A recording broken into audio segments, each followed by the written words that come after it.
Welcome back to Grace to Endure. In today's video, we're going to be comparing what we just learned in Daniel 7 to Revelation. As you can tell, I keep doing this. Remember, I think that Daniel and Revelation are often paralleled in quite a lot of topics, and so I'm always going back and forth and comparing them. So today we are continuing to answer the question, what will the world look like before the 10 and the Antichrist show up?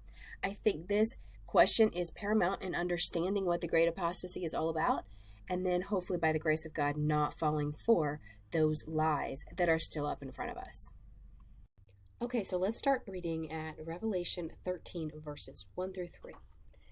And I saw a beast coming up from the sea. It had 10 horns and 7 heads. On its horns were 10 crowns, and on its heads were blasphemous names.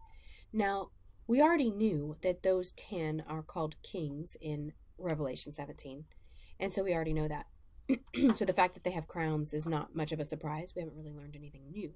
It's just re-saying the same thing in a different way. But we did learn something then just now about the 7 heads.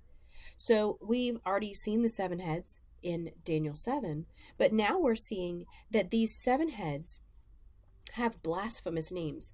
So that means their names are blasphemous. Now, blasphemy, if you look up what the definition of that is, it can mean slander against, so to tell lies in order to harm the reputation of God. And that could be true, but I don't know if that's what it would mean for a name. Another definition for blasphemy is when you assert yourself as being God. So I would think that perhaps the fact that they're blasphemous names would mean that their names are going to be as if to assert themselves as more divine or more important than they are, so much so that they would be called blasphemous names. I think that fits more from the two definitions of blasphemous. So that's something that we have learned. So I wrote that on the slide. If you look on the right side, it says these 7 heads have blasphemous names. Okay, now let's keep reading in verse 2. The beast I saw was like a leopard. Its feet were like a bear's, and its mouth were like a lion's mouth. The dragon gave the beast its power, his throne, and great authority. Okay, so let's stop. And we already have heard of these 3 other kingdoms, but that 4th kingdom is now given a face, if you will. And that's why I have a dragon at the bottom. So the dragon, which is Satan, he actually empowers this entire Antichrist kingdom, this whole system, this whole series of events, if you will. He is actually orchestrating it and empowering, in fact, the 7 heads and the 10 horns. Okay, so let's keep reading in verse 3. One of its heads appeared to be fatally wounded, but its fatal wound was healed. The whole earth was amazed and followed the beast. Okay, now I'm going to stop reading there. If you continue reading, and we're going to pick up with this as we keep coming back over these passages, the beast here is the Antichrist. Okay, so beast is another name for the Antichrist. There's the beast kingdom as a whole, which is thus the Antichrist kingdom. It's Satan's kingdom, okay? And it's these transitions of power with the goal of getting the Antichrist on the throne. Okay, but then you have, whenever it's just the single beast, that is the Antichrist. And so in this verse 3, it's actually the head, the 7th head is actually the Antichrist. So the Antichrist actually is part of the 7 heads, interestingly. So for a time, this is where he is, that's what he's known for. He's just part of the 7, okay?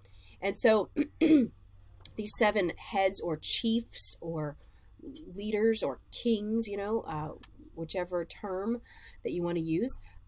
If you look at the right side of the screen at the bottom, I have put the Antichrist or beast is at first part of the 7. For a time, the Antichrist plays the role of one of the 7, okay?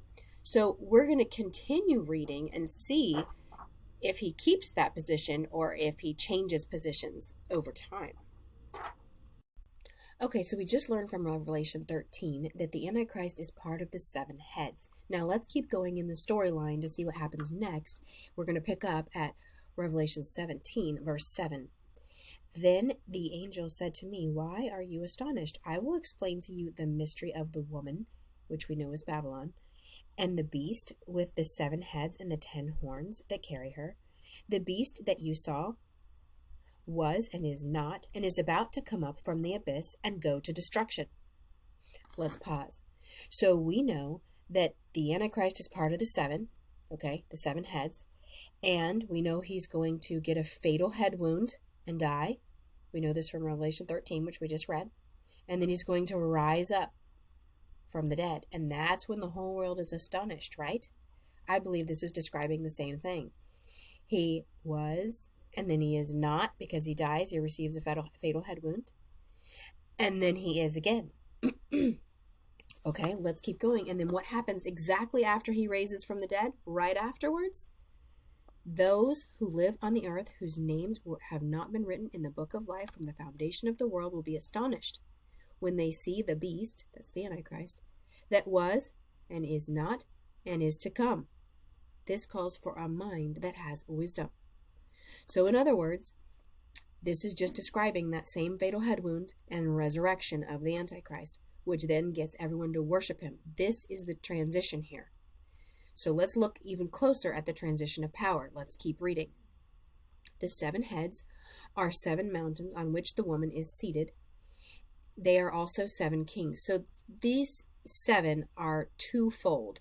And so there is actually a view, which I'm not going to get into. I'm not going to describe this, that this is also 7 kings coming down through history, past, and that also it also represents the 7 heads. I'm not going to go in detail about that because I don't think it's necessary for the point I'm trying to make. So let's just keep our focus on the 7 heads that we've already been discussing. Okay. Okay, these are also 7 kings. 5 have fallen, 1 is, and another has not yet come. And when he comes, he will remain for a little while.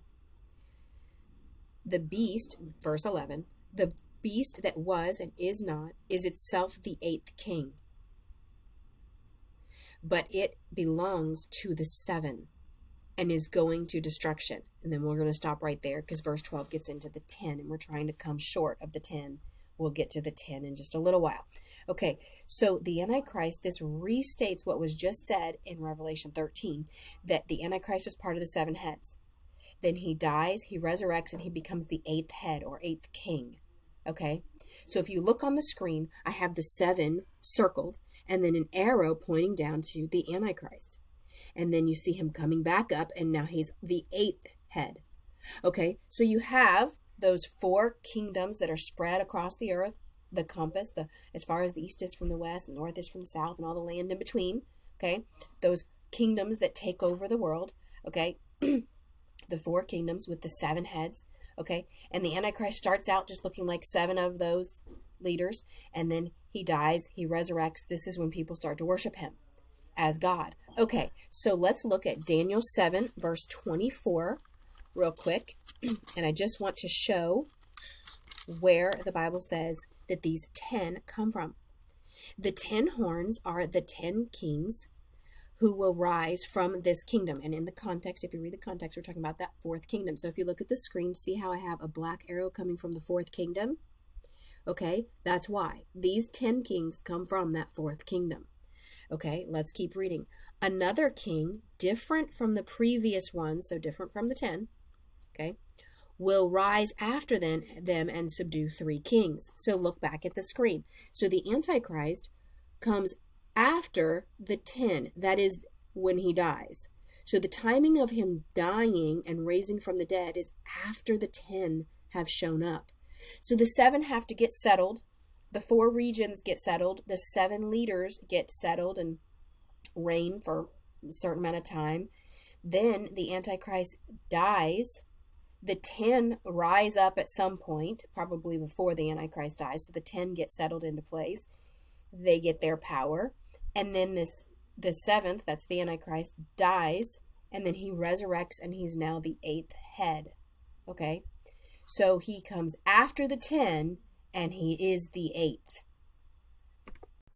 Okay, so now we're going to put this all together. If you remember my very first video that I did, I had 4 symbols that show the last transitions of power. And it was Babylon, come let us unite as one. 10, Antichrist, Jesus. All right, now that lines up exactly with what we've learned in Daniel 2, Daniel 7, and now Revelation 13 and Revelation 17. So let's look at the screen, and you will see at the very bottom Jesus returns on both sides, and then right before it you have the Antichrist. That lines up perfectly. Then look right above it and you have the 10. The 10 in red are the exact same 10 kings as has been in our symbols. Okay? And then if you look right above it, that 7 and that 8, those are not part of that red 10. The red 10 are a separate set of kings, okay? Remember, they're not exactly kings. They rule with authority as if they are kings, but they don't have a kingdom. Whereas these guys up above, the 1 through 8, there are kingdoms, okay, involved there. So they are distinctly different. Okay, so the Antichrist is the 7th head, okay, and so you have at the very top, that whole time frame is the Babylon time frame. As to which parts are Babylon and which parts the 10 and the Antichrist expose, I do not know that. I'm not sure. Remember that the 10 and the Antichrist, they only expose parts of Babylon, the parts that they do not like.